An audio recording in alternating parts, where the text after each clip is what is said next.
today I welcome you all to Yuvahi channel, and today we are going to speak with Rituraj Kumar, who is lawyer, and sir, welcome you to our channel, sir. Thank you. Sir, first question I want to ask from this interview, sir. An exponential decrease in GDP, sir. What you are going to say about this GDP? See, there is no denying the fact that GDP is going down in our country. But right now, if we talk about the GDP, we have to take certain factors which are not in our hand. Yeah. Because even our finance minister said it's an act of God. But for me, I think even if we take the corona pandemic in this whole situation and look after this as a unnatural act or a natural act of the God, but even after that, there are certain factors which we have to take in the consideration. It's not about the corona period. Eventually, after you can say the opening of our economy in 90s, the growth of our economy was enormous. But after certain period, it started declining very slowly. Because you see, when economy opens up, there are massive opportunities, there are massive investment coming from outside.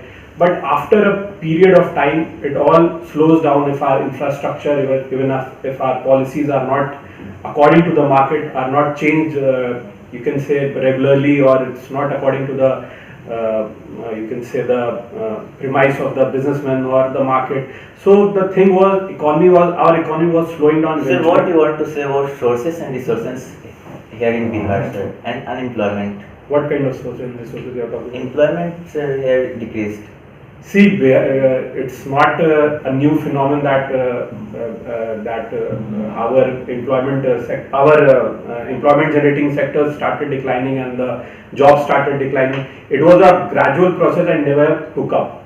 If you see after, you can say after 70s, there was a mass migration started from, not in 70s, you can say after 80s, because when the law and order situation started declining and the education institutions were totally, you can say, demoralized by the act of the government. So it's not something which happened over a certain period or happened in a 5 or 10 years. It started happening, I think 30-40 years back. If we have the resources, there are a lot of ample opportunities in our state. We have opportunities in education. We have opportunity. If you compare our state, we have the most. You can say that we can generate most jobs from tourism sector. If you can compare our state with our historical background with other states or other smaller European countries. If you look after Greece, it's even smaller than Bihar. But their whole economy is based on tourism. So there are many opportunities here. If the government sectors, I always, when I go to my voters, when I go among them, and I always say that if our government was 21st September, IT Minister launched this optical fiber, sir. Let me first complete my answer. I think then you can go on something. Okay, sir, can you? Because see, the thing is that when you talk about the unemployment or resources, you can say the major job generating sector in this state is government jobs. And you know what's the condition of the government jobs. People fill the forms, they do their examinations, but after that there are many legal hurdles, people have to go to the courts, and it's a long process. So if we totally remove that sector also, we have many opportunities. As I was talking about tourism, our state has a very big historical background and a very rich culture and history. If we just generate or rebuild these monuments or refurbish these monuments, there is a major sector which can provide jobs to the youths in our state, and there will be a reverse mass migration. If we improve the education sector in this state, not only government sector but private education sector also, if you look at after the economy of certain cities in this country, they are totally based on students, on the education. Because if you go to any major capital in our country, if you go to any major capital of any other state, 80 or 60% students are there from Bihar, Bengal.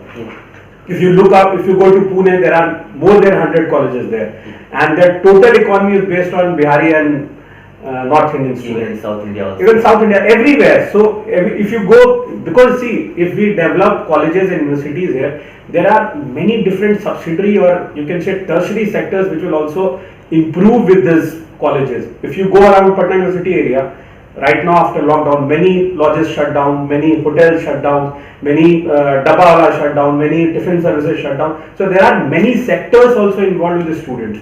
So if we improve those sectors, there is a ample opportunity to develop job here. We have the resources. There is no dearth of resources here. There are many beautiful places, tourist places which have not been developed. If you go to Nevada, there is a Kakolat Falls. Yeah. If you compare it to the Kempty Falls, it's much more beautiful and much more harmonic, and it's a very beautiful place. But it has not been developed as par with any other waterfalls in our country. So if there are opportunities, there are places. If we improve these sectors, I think there will be a mass migration of students, people who will come back to our state, and there will be many jobs, and our state can do good after all this. Said tourism can means you said that tourism can bring many jobs. You said this recently 21st September our IT minister launched this optical fiber here in Bihar, sir. Sir, first condition is that electricity is not getting 24 hours, sir. Then how people are going to use that optical fiber? That you should ask to the concerned minister and the concerned government. You are talking about electricity, there are no water, there are no roads, there are no infrastructure at all. One of the many reasons because of the, if we talk about the, not only Bihar, if we look after the whole scenario in our country, you must have read many news today. Yesterday there was a news, Harley Davidson is closing its shops in India and going back.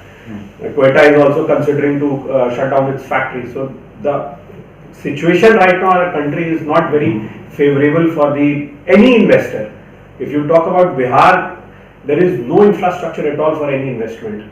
There are no better roads, there are no electricity. There are every year, if you go to the North Bihar, half of the places are totally lose their link with the main with the headquarters because of the floods. So there is a basic lack of simple infrastructure, and now we are talking about fiber opticals.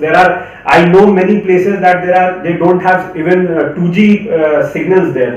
They don't have any mobile signals, and they are not very far away from Patna. In the 50 kilometer of radius of Patna, you can find many places.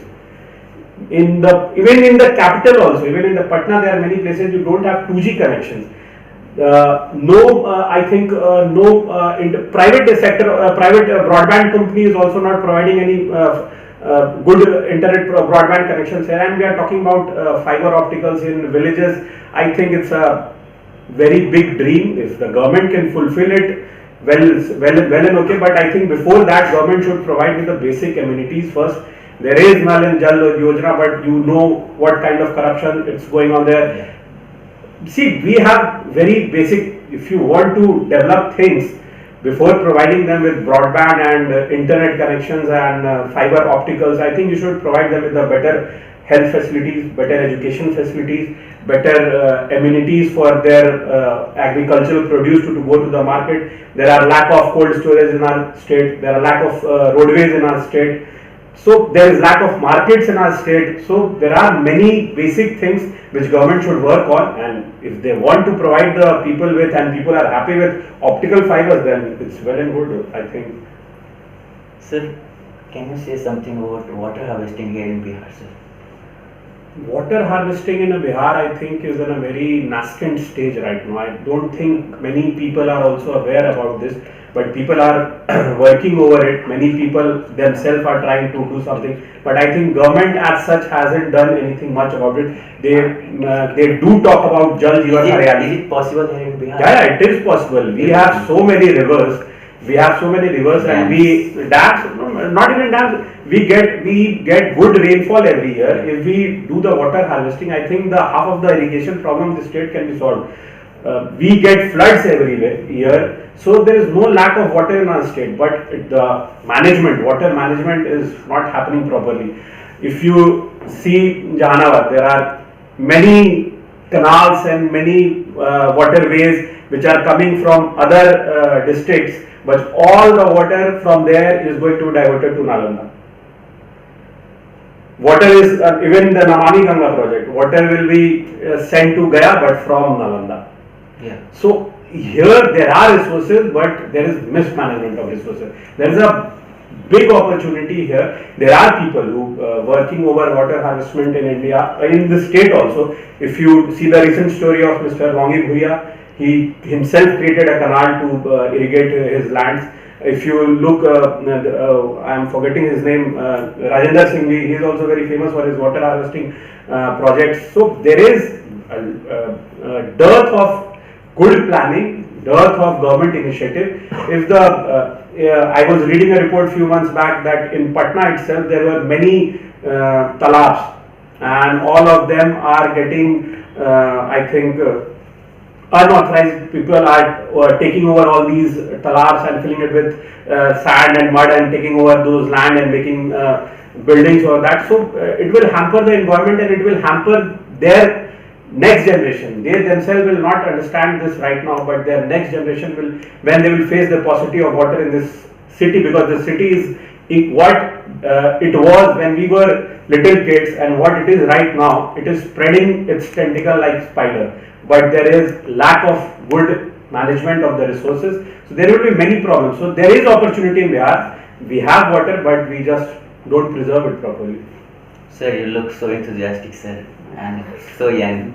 Sir, what are your visions regarding this Patna graduate election, sir? See, if you talk about graduate election, I think there are, for me, when I go to my people, when I go to the people in this constituency, I only talk about two things. Because for graduates, I think there are mainly two issues. There are many subsidiary issues also. First is education, and second is employment. Right now, because you have also gone through this, we all have also gone through this. When you go for regular 3-year courses in any colleges, even be it Patna University, it may be 100 years old, but even we talk about Patna University, I am going a little away from the topic, but if we talk about Patna University, it's a 100-year-old university. It was one of the famous universities in East. Yeah. It was called Oxford of East. But right now, no colleges in Patna University has got NAAC accreditation of A+. Yeah. Even Patna University is B+. They don't have working canteens. We don't have a good classroom. We don't have regular faculty members. There are lack of professors. I think Bihar government has issued an advertisement few days back of 9,000 professors, assistant professors are going to be appointed. There is lack of teachers here. There is no courses are getting completed on time. If the student are clearing some examination, but they can't join the services because they don't have education, there are politics there in Patna University. See, nothing is wrong in politics and student, because student politics is good. I think for any democracy, student politics is a very good. But with politics, there should be a balance of education also. And our education system in this state is totally destroyed by the consecutive government of 15 years rule. It's not this government. The previous government has done, I think, tremendous job of destroying the education system. We have a glorious past of educational hubs. We have, when there was no university in world, we had Nalanda University, we had Telhara University, we had Vikramshila University, and when these universities were destroyed, then only Oxford was getting opened in West.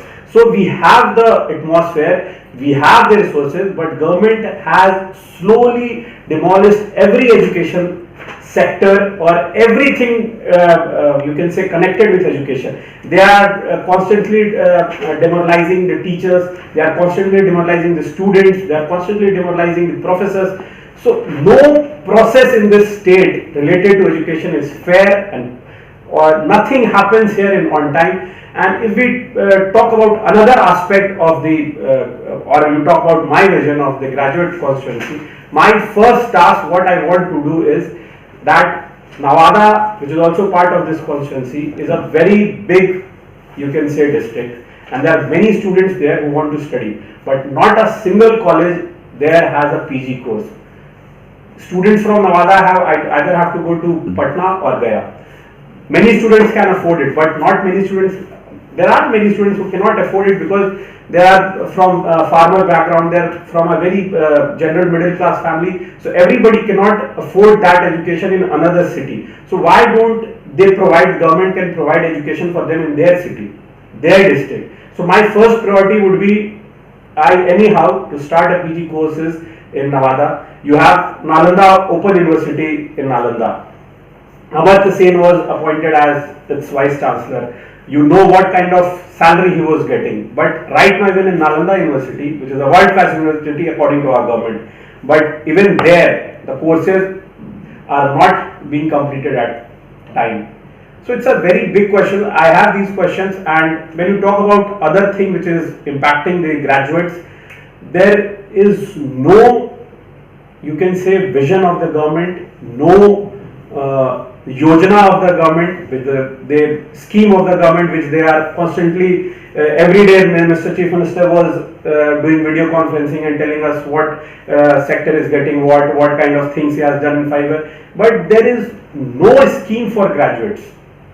If you have completed graduation, just sit at home or migrate away from here. That's the only thing you can do here, because government doesn't want to create any jobs here. See, if you can't create jobs, well and good. You can't create jobs, okay, fine, but we can understand that. Then you should provide a certain kind of scheme or financial support to the students who can go for business, because government are providing these things. There is a scheme for non-general category students in which government provides them 10 lakh rupees EMI free, interest free. But for the general student, there is no scheme. There is a scheme for non-general students who clear their BPSC exams. They get stipend to study, further study. And one more thing which I want to talk about, which I will like to try to raise these questions in legislative council when, if I get selected or win this election, that there are many states in this country which give a stipend to graduates, non-graduates and postgraduate students to study further or to prepare for examinations or competitions. But in this state, there is a scheme which government provides to +2 students, in which they provide 1000 rupees every month for 2 years. So you are getting 24,000, but the criteria of that is you should have passed +2 in the age of 20 to 23. But the general, if you see the age category, sir, age will be exceeded, sir, so much. That's what I'm talking about. There is a scheme, but government has planned it accordingly that nobody gets benefit out of it. Because generally a student of 16 or 17 or 18 years old pass their exams when they are 16, 17 or 18. So excluding such big population out of it, so it's a simple facade. Government is not ready to do anything for graduates. So even when I'm going to my electorates, I'm speaking this also, that if the government wants to create this election as a simple MLA elections, then what's the use of this seat? Why are spending so much money on it, on the schemes, on the funds, on the salary of the MLCs? Because if it's a similar to MLA, because MLAs are there for the development of gully, nali, road. If the MLC who is getting selected from graduate vote, even he's doing also the same thing, then what's the use of this seat? You are spending lots of money of taxpayers and you are doing nothing for the graduate students. There are many voters in this graduate constituency who are teachers. Majority of the chunk of the voter in this election are teachers. And what are the problems of the teacher, or what kind of problems teachers are facing with this government? You all know of that. Before the lockdown, what kind of protest teachers, even right now, what kind of protest teachers are doing, and government is not interested at all in creating a better atmosphere for students, teachers and graduate voters. So my appeal to the graduate voters and teachers is this only: select such candidates only who can talk about your rights, who can do something about you. Even if they talk about Lalu Rabdi Raj and the development and by Mr. Nitish Kumar, then there is no use of those kind of leaders in this election. You can talk all this in the general assembly election, but in the legislative election, if you talk about all this, there is no use of this seat. Kindly stop this elections and stop this seat also. Sir, again I want to talk with you on this employment, sir. Suppose somebody is having an idea and wants to bring it on floor, sir, but it fails because of economy. What do you say on this, sir? That's what I'm talking about. When I said that there should be some scheme for the graduate students, that government should give an initiative, some loan, because see, not many people want to do jobs. Not many people want to go for the competitions. There are many entrepreneurs in our country, in our state, who cannot do many things because of lack of money. If the government provides certain scheme for these, because what central government did, what is Startup India? It's a similar thing. So in this state also, at least government for the graduates, if they are not capable of going for examinations or further study, government should provide certain kind of scheme which will help the young entrepreneurs in this state. And if government does this, I know many people who have started many businesses on their own and they cannot expand further or can go further because of lack of funds. So if government provide these kind of scheme, I think because see, our state is full of creative mind and 80 to 70% of our population in this state is youth. And if you channelize these youth in a positive way, in a positive forum, there will be a lot of changes in this state. People will stay away from Balu and Daru and come to the mainstream of the society and will do great things for the state. So government should provide initiative to these young entrepreneurs, and if government does that, I think that you can see the changes in very soon. Sir, you also know the current scenario of Bihar, sir. Like people coming from outside. Who is responsible for this, sir? Who will be irritated for this? See, it's a double-edged question. You just cannot blame the government for this. We are also responsible for this.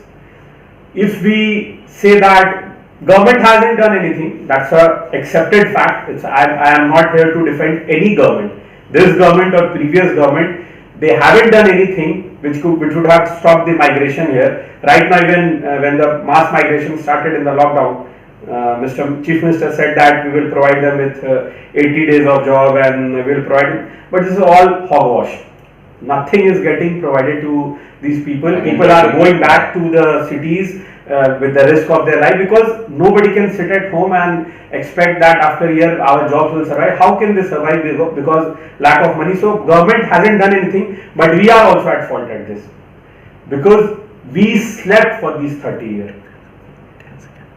When we got better opportunities, we left for the different states, different countries, but when we had that privilege to come back to this state and do something for the state, then we raise up our hand and say that it's not my job.